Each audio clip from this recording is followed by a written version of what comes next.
Call me Mr. HD, I'm here to steal the show.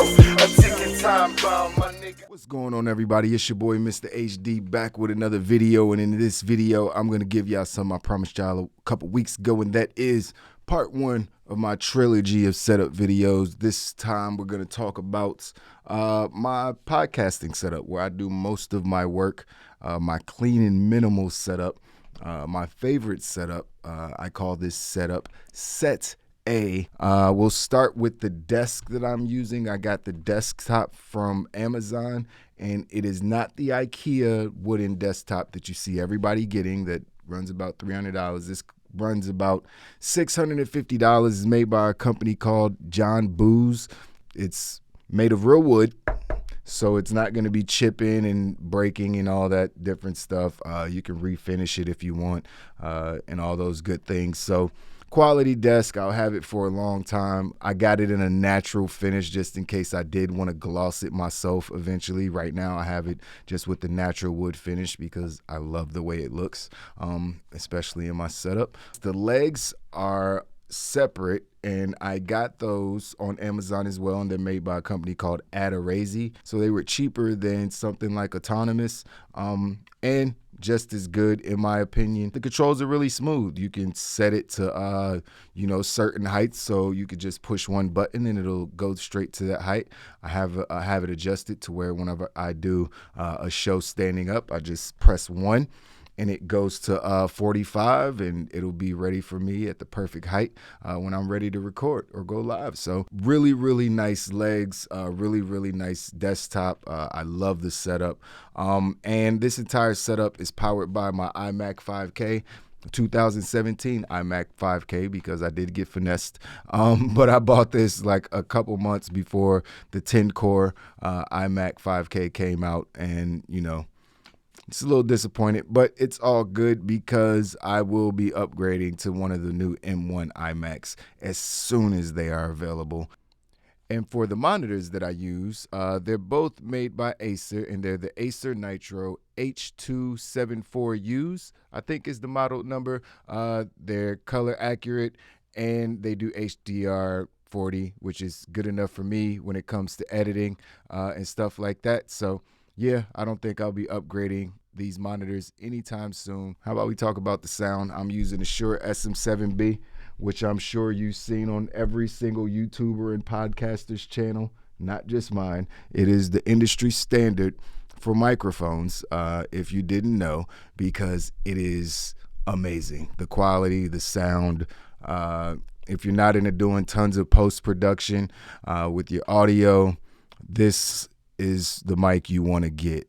You can still do post-production. It still leaves room for post-production. It's not my Sennheiser that I have over there that costs $1,000, but for $400 plus another $150 for a cloud lifter, which you have to have to be able to get the proper levels of gain on this thing, it's 100% worth it. I think that's why you see everybody using it, and it looks really nice on camera. It doesn't have any weird buttons or designs. It's just sleek, black. That's why everyone uses it. It's the perfect microphone for podcasting and doing YouTube videos. So that's what I have there, and mine is hooked up to through a cloud lifter, of course, but what I'm using as an audio interface and audio recorder is something that I just got. It is sitting right here to my left, and that is the Zoom H8. The Zoom H8 is the upgrade from the Zoom H6 audio recorder, which is probably the most popular audio recorder out there if you're looking for something to record audio on the go or in your YouTube studio,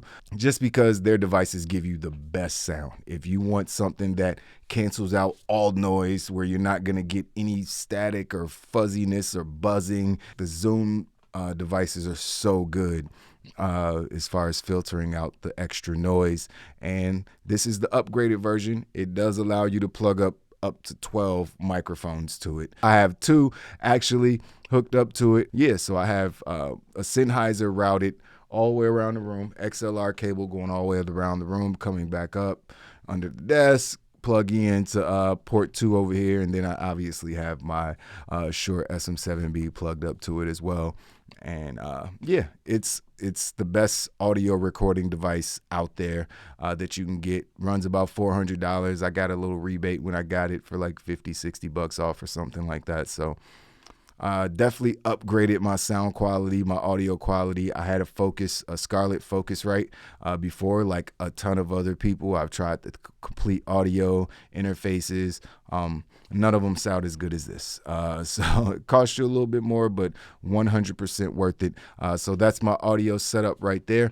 Now, I guess we could talk about the camera that I'm recording on right now, which is hands down the #1 camera setup for new YouTubers and videographers. If you're doing talking headshots, or you're podcasting, or just shooting YouTube reaction videos, or doing anything like that, this setup right here is the #1 setup you need.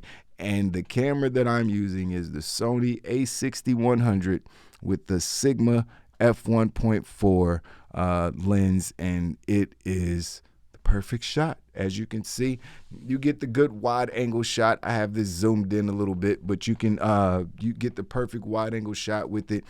You get the super blurry background. I actually have mine on 2.0 right now because I like y'all to see a little bit of my background. It's a lot going on back there, but it's still super blurry, as you can see. Yeah, it's called the bokeh effect, and everybody loves that bokeh. So you got the nice blurry background. The picture's super crispy clear. Sigma makes amazing lenses for Sony and Canon, but I'm a Sony fan, mainly because they're so easy to use when it comes to live streaming. They're just really live stream ready with that clean HDMI and everything, all the way down to the Sony A5100, which is the best entry-level streaming camera, 7-8-year-old camera. I don't even think they produce them anymore. But yeah, it's available if you can find it on eBay or something. But I would recommend just skipping the 5100 and going straight to the 6100 because you get a way better picture. And yeah, especially with the Sigma f1.4 lens, it's amazing. It's the 16 millimeter. I don't think I said that, but yes, the Sigma 16 millimeter f1.4 lens to be exact. And yeah, it's a great lens and camera combination for videos like this. So I guess we can talk about lighting now. I have 2 Elgato key lights to the left and the right of me, and I have 1 Elgato ring light. They are pretty pricey compared to other light panels that you can get on Amazon, but the controls you have via Elgato Control Center, you can control them with your smartphone, and a device called the Streamdeck is just invaluable to somebody like me because I use the Streamdeck for everything. So being able to turn my lights off and on just by pressing a button is pretty convenient. And I have something that if you've watched a lot of setup videos, you know every gamer pretty much has these Nanoleaf light panels.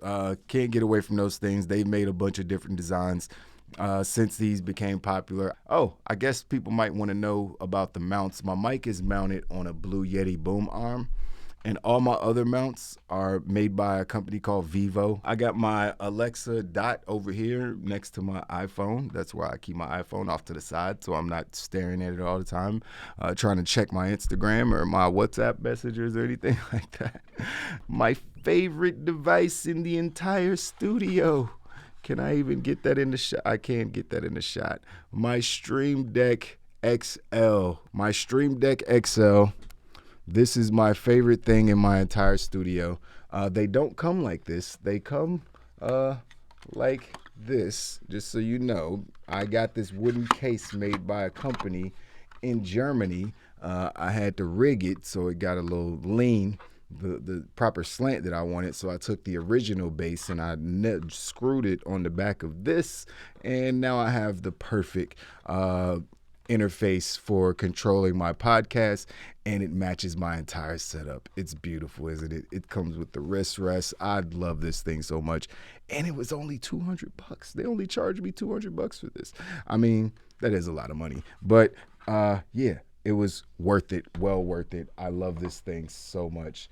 Elgato makes a bunch of devices that I couldn't really survive without doing all this. I could, but it just would not be as much fun. My camera is hooked up to a CamLink capture card. I have another camera hooked up to an HD60S Plus. Elgato makes a lot of good stuff. I don't know if I mentioned to you guys my peripherals. I guess we should talk about that real quick before we get out of here.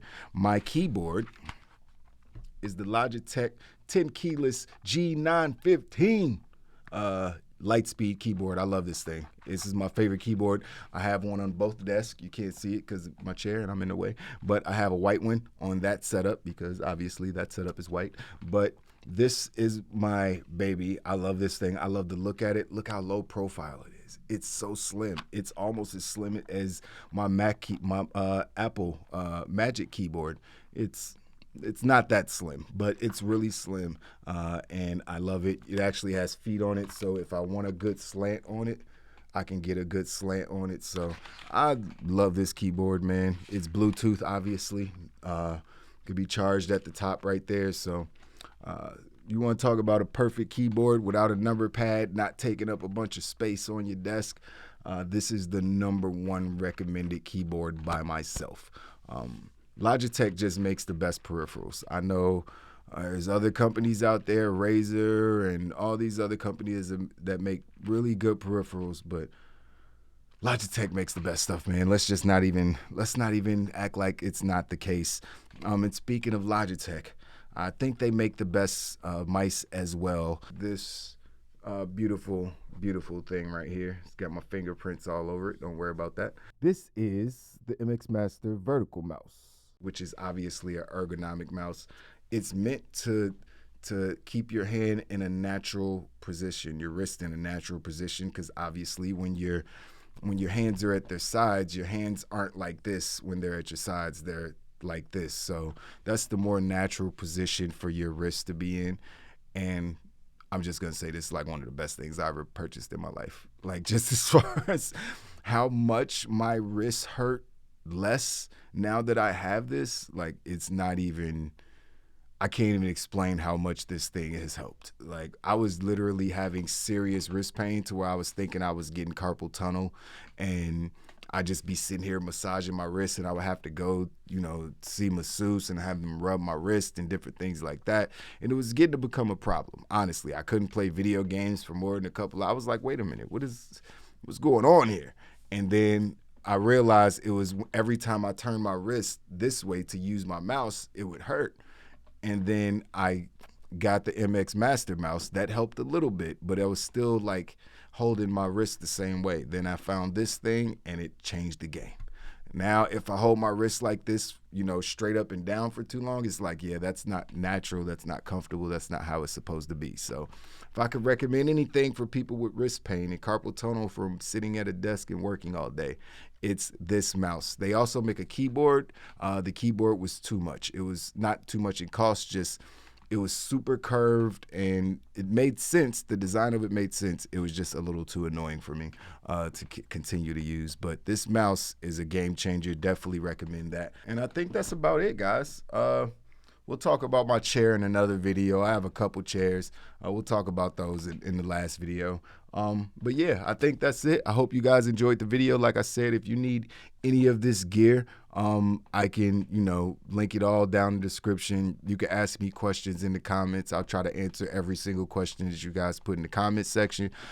So any questions, concerns, or complaints, or if you just want to shout out your boy, man, please do so. I am here. We trying to reach 1,000 subs on this channel. I appreciate you all so much. We still giving away a PlayStation 5. Anybody want it, man? All you got to do is follow the rules to the contest, and that's it. We'll be picking a winner soon, hopefully, once we get to 5K. But that is it for today's video, man. This is Set A. Part 1 of my trilogy of setup videos. It's your boy, Mr. HD, and I'll see y'all in the next one. Deuces. Call me Mr. HD. I'm here to steal the show. A ticking time bomb, my nigga.